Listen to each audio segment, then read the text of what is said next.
Byju's company భారీ నష్టాల్లో మునిగిపోవడానికి కారణమేంటో తెలుసా? చెప్తా చూడండి. బైజూస్ కంపెనీ వాళ్ళ కస్టమర్స్ని రిచ్చా, పూరా, మిడిల్ క్లాసా అనే తేడా లేకుండా ప్రతి ఒక్కరికి లక్షల రూపాయల విలువైన వాళ్ళ కోర్సుని అమ్మేస్తుంది. స్కూల్ ఫీజు కంటే ఎక్కువ ప్రైస్ ఉండే ఈ కోర్స్ని కట్టాలంటే ఎవరైనా సరే ఒకసారి కట్టలేరు. కాబట్టి ఆ కోర్స్ తీసుకున్న స్టూడెంట్స్ తల్లిదండ్రులకి బైజూస్ ఎంప్లాయీ ఒక ప్రైవేట్ ఫైనాన్షియల్ కంపెనీలో లోన్ క్రియేట్ చేసి ఆ డబ్బుతో కోర్స్ అమ్మేసి వెళ్ళిపోతాడు. కానీ కోర్స్ తీసుకున్న చాలామంది కొన్ని రోజుల తర్వాత అది నచ్చక ప్రతి నెల వాళ్ళు తీసుకున్న లోన్కి ఈఎంఐ కట్టడం మానేస్తారు.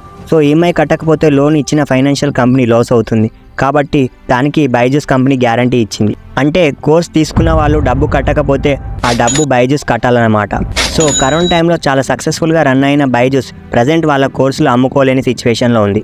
మరోవైపు ఆల్రెడీ కోర్స్ తీసుకున్న వాళ్ళు కూడా అది నచ్చక డబ్బులు కట్టడం లేదు. సో ఈ రెండింటి మధ్య ఇరుక్కుపోయిన బైజూస్ భారీ నష్టాల్లో మునిగిపోయింది.